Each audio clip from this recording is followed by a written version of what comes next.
Hey you guys, Dark Angel 8126, and I'm going to show you my review. I'm going to give my review of my 553 Commando. The differences between, I'm going to show you about the 552 and the 553. The 553 Commando is more narrow, and it has this whole upper rails for the adjustments of your gun. It has like a field strip mode for the gun that is very close, like the M4A1, or most likely like the HK416. I searched that up. The differences between the 553 and the 552, besides its features, is that I read that its gas system is more improved. And what else did I find out? Its gas is improved and is practically more powerful than the original 552 Commando. And yeah, it looks pretty great. And I really have to say is I'm comfortable with this gun. What I showed you is the barrel. This is the gas system. It goes all the way here. Obviously, I didn't make it that long. The barrel is actually this long, and I built this place like very flat so it can be a little bit more like less weight, and it feels great actually. It doesn't have the magazine right here, but I'm gonna put it later. Here are the other rings that this one doesn't go here. It's supposed to be going here, but I couldn't do it, so here's the adjust fire. And I really have to say, for the grip being this comfortable, the handle, excuse me, I made this part a little bit more like skinnier so I can make my reach to the fire range, and I have to say it is very comfortable. Trigger works as I shown. What else? It has bendable front and rear sight. These are the additional sights that I created.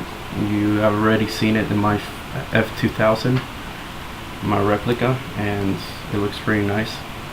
It has side rails as well, so I can put the attachments in there. And here is the cocking action, or more like the ejector, as we say.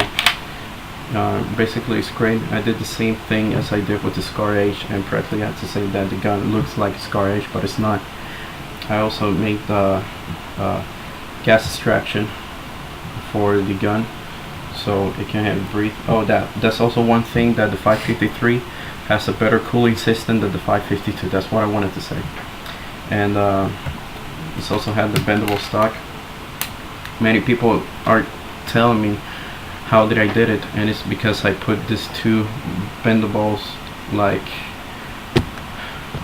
they are like an arm, and I attached them. It's pretty easy though. You can also do it with other pieces.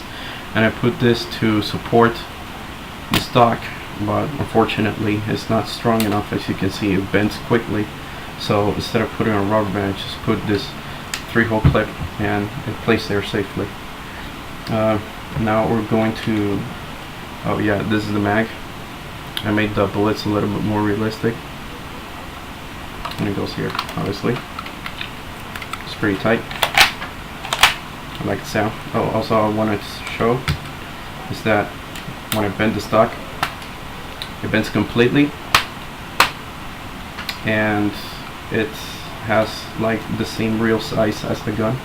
I can use the stock as a grip. You can see I put it in my hand in the grip, and you can use it as a close range weapon. So that's a pretty cool feature that this gun has actually. I really have to say I'm pretty comfortable and happy with it. Another thing that I'm going to show is my red dot sight. It's one of my first attachments. This attachment has 3 crosshair reticle sights, and I made this because it looks more futuristic, and this was already featured in my F2000. This is the turn off and turn on switch, and here's the red dot, and it's aligned, so it's pretty good. And I also have the rails so it can be attached to the gun. So it's pretty nice and sweet. Here are the real front and rear sight of the gun. The thing is that at this moment I have the gun more like a compact recon, and I really have to say it looks pretty nice with these front and rear sights. It looks pretty nice. To finish up, I got my grip, which I made it better since the last time I did it, which was with the Scar H, and I got this piece right here that when I have in the grip I can put the PEG 2. No comments on the PEG 2. It looks pretty lame, but it is the only thing that I could do with my Lego guns, with my pieces. This is supposed to be the red dot, and this is supposed to be the flashlight, and once I have the pressure cable attached to the grip, there's supposed to be lighting, but obviously it's not real, it's just a model. No unfortunate comments on it, because I can block you, trust me, I can. And last but not least, I got my first ACOG sight, or ACOG sight, as most of my military or rangers friends are saying, and they told me both ways are acceptable. They told me that they are. It has practical appearance to the ACOG sight from Call of Duty Modern Warfare 2, but obviously I searched from images from the real ACOG sights, and try to make it as real as possible. I promise you guys that there will be an instruction for the ACOG sight or scope. If you really want it, just attach it to this comment, to the comment on this video. And the differences between this one is more shorter, as you can see. The other ones are fatter. Why? Because this one is the elevation to align the scope, and this one is to align vertically, and this one is to align horizontally, the lines for the scope. And here's supposed to be the notches that ties the scope to the gun, and I'm going to mount you everything so you can see how it looks like. I really have to say that the SOG is one of the things that I'm not going to destroy from this gun, because it looks pretty damn sweet, and I feel like it feels like it has this combat mode, and it really looks nice. I'm going to attach the grip, which practically goes here. It's pretty tight, it's pretty strong, not that strong actually. It's better if you're gonna make a grip, you should put some hot glue in there so it wouldn't fall apart. And last but not least, I'm going to put the AN PEG 2 attached to the gun, which goes in the side rail, so you can put it in the upper rails as well. But since I have a shorter, how can I say this, a shorter circuit to the grip, well, I have to put it in the side, so it looks more like combat pack. I really wanted a real flashlight like I did in my Scar H, but fortunately I couldn't do it, so I had to leave it like this.